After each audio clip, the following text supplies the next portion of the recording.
नमस्कार दोस्तों, मैं प्रसून एजुकेशन में आपका स्वागत करता हूं। आज हम मध्यकालीन इतिहास से रिलेटेड एमसीक्यू सॉल्व करेंगे जो आपके एग्जाम पॉइंट ऑफ व्यू से वेरी इंपॉर्टेंट है। पहला क्वेश्चन है, दिल्ली के लाल किले में मोती मस्जिद किसने बनाया?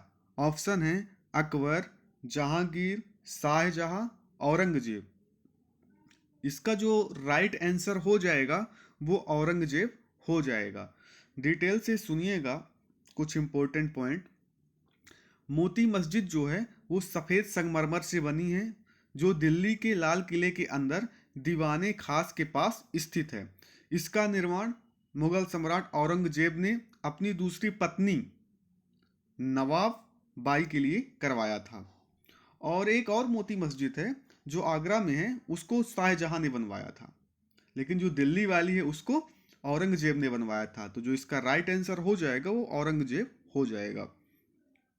अगला क्वेश्चन है अपना, तराइन का दूसरा युद्ध कब लड़ा गया था?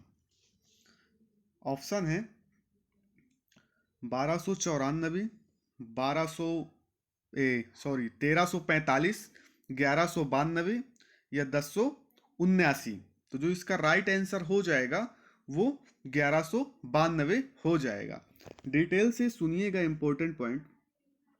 तराइन का दूसरा युद्ध वर्ष 1192 में लड़ा गया था और तराइन के द्वितीय युद्ध में मोहम्मद गौरी ने पृथ्वीराज चौहान को हराया और उस जीत से दिल्ली सल्तनत की स्थापना हुई। तो इसका जो राइट आंसर हो जाएगा वो 1192 हो जाएगा। अपना अगला क्वेश्चन है, कौन अलाउद्दीन खिलजी के दरबार में दरबारी कवि था? ऑप्शन है बिस्मिल्लाह खान, अमीर खुसरो, भीमसेन, अली अकबर खान। इसका जो राइट आंसर हो जाएगा वो अमीर खुसरो हो जाएगा। डिटेल से सुनिएगा। अमीर खुसरो अलाउद्दीन खिलजी का दरबारी कवि था और अमीर खुसरो को उर्दू साहित्य के पिता, कव्वाली के पिता, भारत की आवाज और तोता ए हिंद आदि के रूप में इनको जाना जाता है, अमीर खुसरो को। तो जो इसका राइट आंसर हो जाएगा वो अमीर खुसरो हो जाएगा। अगला क्वेश्चन है अपना, चाय मान के निमंत्रण के तहत दो प्रमुख शहर कौन से थे? चाय मान के निमंत्रण के तहत दो प्रमुख शहर कौन से थे? ऑप्शन है दिल्ली और अजमेर, लाहौर और अमृतसर, अलवर और उज्जैन, पानीपत और कुरुक्षेत्र। तो जो इसका राइट आंसर हो जाएगा वो दिल्ली और अजमेर हो जाएगा। डिटेल से सुनिएगा। दिल्ली और अजमेर वे दो प्रमुख शहर थे जो चाहमान के निमंत्रण में थे। चाहमान एक भारतीय राजवंश थे। उन्होंने राजस्थान और इसके पड़ोसी स्थानों पर 7वीं से 12वीं शताब्दी के बीच शासन किया,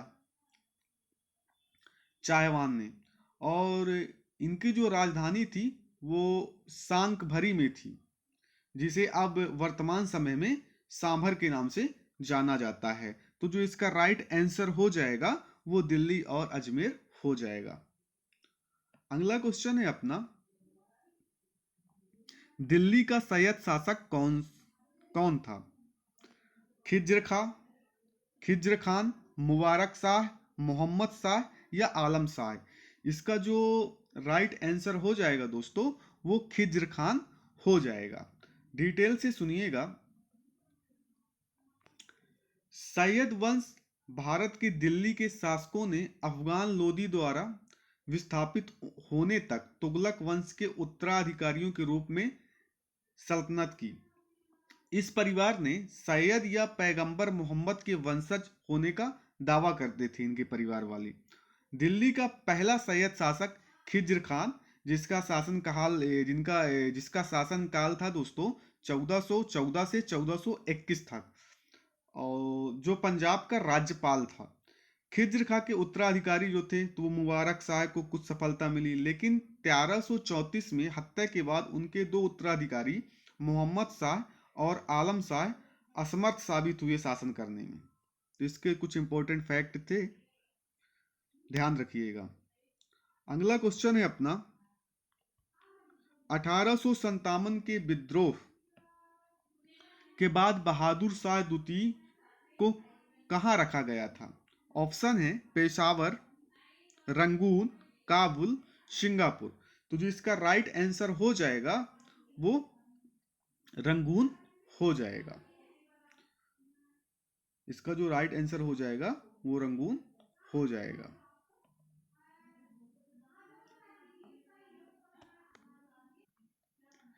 इसके कुछ इंपॉर्टेंट पॉइंट याद रखिएगा।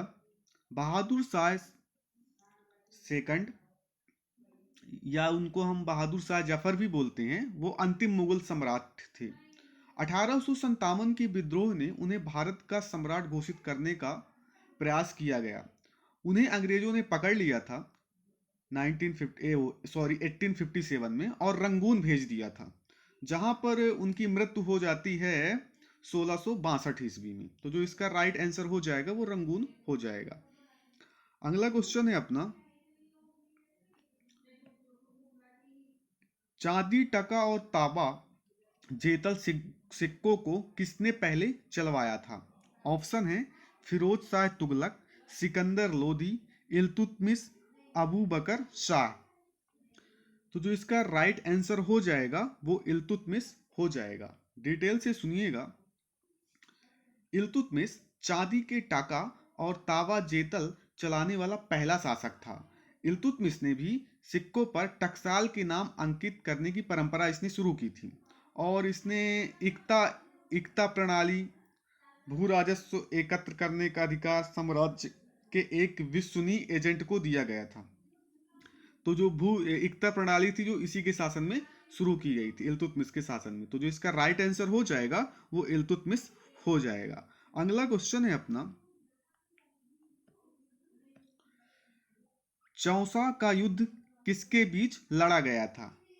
ऑप्शन है हुमायूं और शेर शाह सूरी, बाबर और औरंगजेब, बहादुर शाह और शेर शाह सूरी, शाहजहां और आजम खान।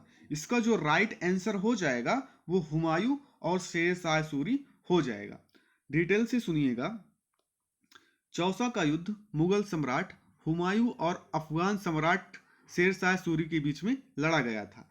यह 26 जून 1539 को बक्सर के दक्षिण पश्चिम में स्थित चौसा में लड़ा गया था।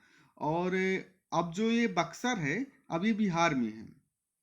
और इस लड़ाई में शेर शाह ने हुमायूं को हराया और खुद को फरीद अल दीन शेर शाह का खिताब दिया। तो ये इसके कुछ इंपॉर्टेंट पॉइंट हैं। अगला क्वेश्चन है अपना,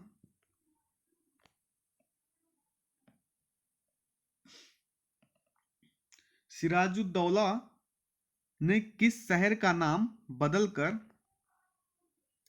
आलमगीर रख दिया था? ऑप्शन है कलकत्ता, आगरा, फिरोजपुर, फतेहपुर। इसका जो राइट आंसर हो जाएगा वो कलकत्ता हो जाएगा। डिटेल से सुनिएगा। अंग्रेजों को पराजित करने और उनके उपनिवेश से बाहर निकालने के बाद सिराजुद्दौला ने कलकत्ता का नाम बदलकर अलीनगर रख दिया था। और दादा अलीवर्दी खान से वहां पहले से ही दफनाया गया था। उन्होंने अपने दादा के सम्मान में कलकत्ता का नाम बदलने का फैसला किया, क्योंकि अलाउद्दीन खिलजी के दादा का नाम था अलीवर्दी खान, क्योंकि वहां पे वो दफनाए गए थे, इसलिए मतलब इसने कलकत्ता का नाम बदलकर अपने दादाजी के नाम पर रख दिया था। तो जो इसका राइट आंसर हो जाएगा वो कलकत्ता हो जाएगा।